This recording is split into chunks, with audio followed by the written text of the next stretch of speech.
welcome back to Nathan Bell's podcast. Be sure to like, subscribe, and share with your friends. Today, Nate would like to talk about cats and dogs. Right, today I'm going to talk about cats and dogs, little fluffy creatures that we keep as pets. Do you know, personally, I think a lot of animals like being domesticated. I think they love it, because the wild is so hard and so harsh. But, domestic animals don't really know the difference. But they seem to just get along so well joining into the family unit.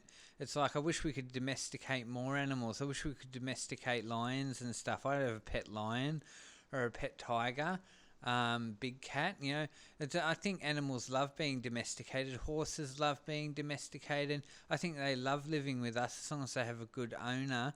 I want us to have a stronger bond with the animal kingdom. I'm very interested in teaching monkeys sign language. We've seen that some monkeys can learn sign language and then they can teach them. We've seen that the monkeys can teach the sign language to their next generation, and that generation can teach the sign language to the next generation.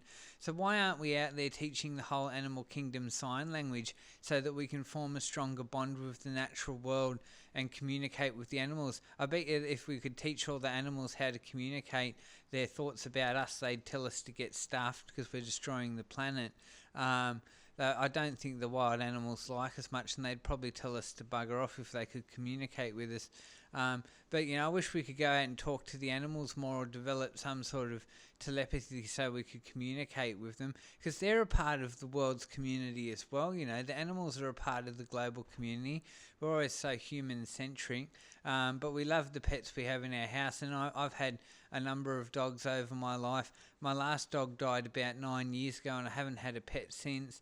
And it was sad when that dog died, but I loved that dog, and I haven't had a pet since. And when I was younger, I had a dog named Basil. My last dog was named Bess. But what's happened recently, I've always had dogs since I was a kid. I've had a few dogs over the years. I had a dog when I lived out of home as a teenager as well with some people. But then I haven't had a pet in a number of years. Then I used to hang out with my mate, the Iron a lot, and Iron had a cat, and then I realised I'd never really been exposed to cats. Because we never had cats in our house, so I'd never really been around cats, and I just love cats now. Cats are the best. They're so much better than dogs. I don't know if that's a fair thing to say. Dogs are awesome as well. I love dogs too.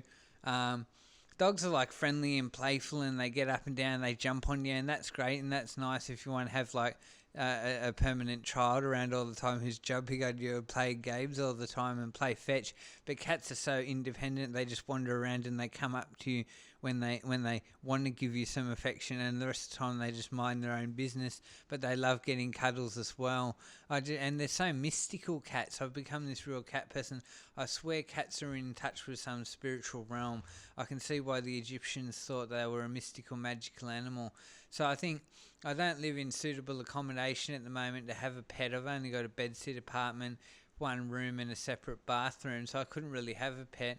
But if I manage to move into somewhere a bit better in the next few years, I'm going to get a cat. I'd love to have my own cat. I've never had my own personal cat. I've only had my mate's cat, which was just a great cat, an adorable cat. So I'd like to have a cat. But, we build bonds with animals, and it's funny, because even meat eaters, I understand where the vegans are coming from with the animals are precious, we don't want to eat them. I eat meat, and we're sort of detached from the animals we eat, but we have these close bonds with the animals we have in our homes. Like you wouldn't eat your pet dog, and you wouldn't eat your pet cat. But the Asians eat dogs. What's the difference between eating a dog and a cow? Why do you have this delusional separation? If you can eat a cow, you can eat a dog. It's an animal. So really what you're saying is you shouldn't eat any animal. If you're not comfortable eating the dog, but you're comfortable eating the cow, really what you should be saying is I should view all the animals as if they were my personal pet, and I shouldn't eat any of them. See, people don't have logic skills, they don't have reasoning skills. Dogs are beautiful animals, and cats are beautiful animals, and then birds are nice pets as well. But build such a strong bond with the pets we have in our house. They become like our best friends, and I think they can communicate to an extent. And I think personal pet owners know that they can communicate with their animals in a way that they understand. And I often wonder how many words dogs and cats can actually memorise. I think it depends on the dog, but I reckon people underestimate how well some dogs understand our languages. I think some dogs really do pick up quite a few of our words and come to an understanding of quite a bit of what we're saying and know what's going on. And I was talking to my mentor, Tom, about the level of self-awareness that dogs have, and he was saying that they've learned that dogs can play tricks on you and can play pranks on you and stuff, and that they'll actually do little tricks and games, which shows a higher level of awareness, self-awareness, than we previously thought that dogs had, because it takes a certain level of self-awareness to think about how to play a prank on someone and how to mess with someone's head. But apparently dogs do that. They play stunts and they play tricks, so they're more self-aware than we've given them credit for. I think we really greatly underestimate animals in general, particularly our domestic dogs and cats and horses and stuff. They're far more intelligent and I think self-aware than we realise. And we used to think, dogs don't have any sense of love or attachment to anything or to their young. That's rubbish. They have emotions as well and sense of attachment and love. Absolutely they do, and they have fun, and you can see that dogs are having fun, and you can see that they get upset, and you can see that cats are having fun and that they get upset and that they experience emotions. So we really shouldn't belittle animals and put them in this category where they're just like things that just walk around and don't have any soul or anything. They absolutely have soul. They have sense of self-awareness and spirit and emotions and highs and lows, and they get upset, and they have memories as well, and they remember things, and they know who you are, and they love you. So I can't wait until I'm in a more suitable accommodation to have a pet again.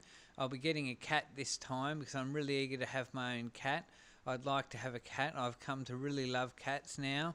I've become a big cat person. So what does it mean that I've changed from a dog person to a cat person? Because they always make it out like that's a big thing.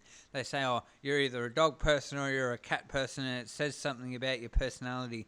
So what does it mean when you were a dog person, then you become a cat person? Have you gone through some transition in your personality type?